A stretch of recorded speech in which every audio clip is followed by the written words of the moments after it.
was an incredible video package promo. I don't even know what to call this because it was essentially MJF on some random podcast. It's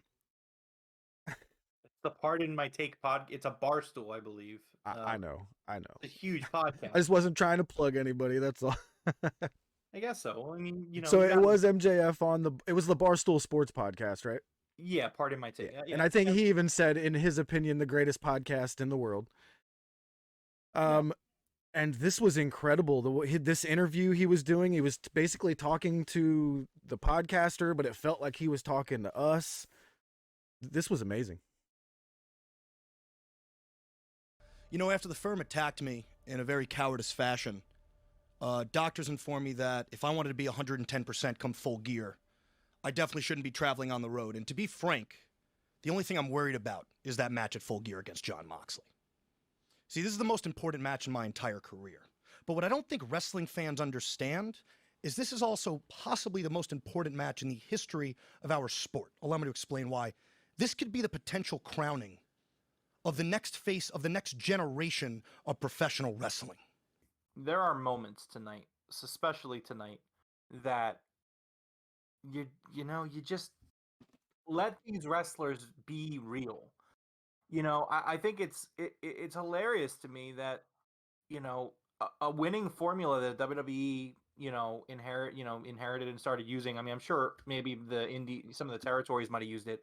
Just let them be themselves and turn it up to 11, and that's what you get with MJF. And it's a phenomenal. It's just phenomenal work week in and week out. Like the way his presentation, his delivery, the way he's talking about what he's saying, the way that he feels this. Like he's talking, and you can feel the actual frustration because it's coming from a place that includes things that are shoots. You know what I mean? Like he's talking about how his spotlight keeps being taken from him his entire run in AEW.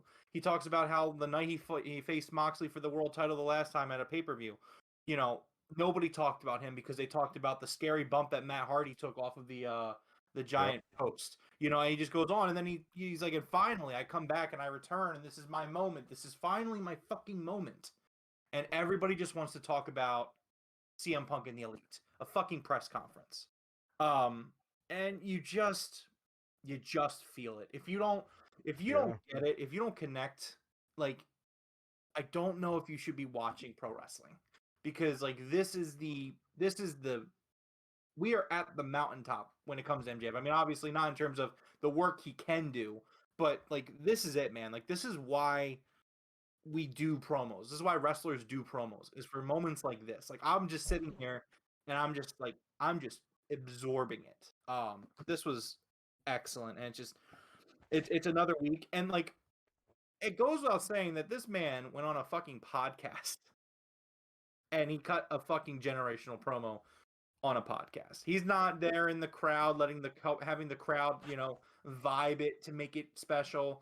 You know what I mean? Like there's no one else involved. It's just him sitting on a chair in a room like this, staring at the camera and just pouring his heart out. And it's special. Like I don't know, man. Freaking awesome.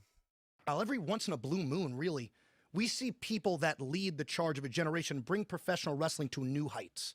Guys like Bruno Sammartino, Dusty Rhodes, Ric Flair. Guys like Hulk Hogan, Stone Cold, The Rock, John Cena. All of these men were generational talents. And that is exactly who MJF is. So here's what's gonna happen. All I have to do to etch my name into history is to have a long, fruitful world title reign, and the only person that's getting in my way is Jon Moxley. Now, I'm not going to sit here, Big Cat. I'm not going to sit here and I'm not going to pretend that Jon Moxley is an easy competitor to beat. See, I don't like you, John. I think you're a low-life scumbag piece of shit. I think you're from the slums of Cincinnati, and I think you have absolutely no class, but I do respect you. Because, John, you weren't born to be a world champion. Matter of fact, you were born with 2 left feet and not one single athletic bone in your body.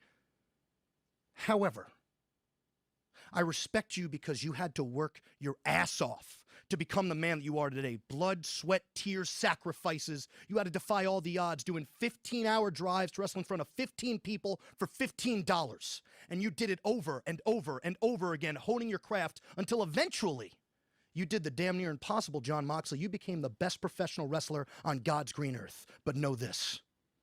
Come November 19th, you're about to lose that handle, because I was born to not just be a professional wrestler, but to be the professional wrestler.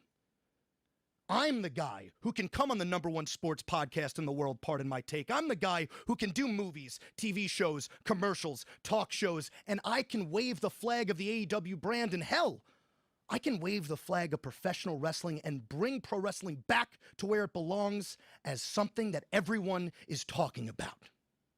Every single wrestling fan, promoter, analyst, and pundit is fully aware that throne is for the taking, and I'm the one who's going to take it. I'm so sick of waiting my turn. Ever since I entered AEW, I've had to get the spotlight stolen from me in my big moments. My first ever singles pay-per-view match, the spotlight was on a neck tattoo. My first ever world title shot, which was against you, Jon Moxley, when you cheated, the spotlight was on Matt Hardy taking a fall like Humpty Dumpty. The first ever blood and guts match, I am standing atop of the cage with a crimson mask. I prevailed. That should have been my crowning moment. Instead, the spotlight was on Chris Jericho. Speaking of Chris Jericho, he stole the spotlight from me from a full calendar year. And then, on my big return, the spotlight was on a press conference. Well, know this, John. On November 19th at Full Gear in the tri-state area, Newark, New Jersey, in the Prudential Center, I am not waiting for the spotlight anymore. I am grabbing it, and you are going to have to take it out of my cold, dead hands, John. Your boy William Regal bet on the wrong horse. I don't need a Dynamite diamond ring to knock your lights out.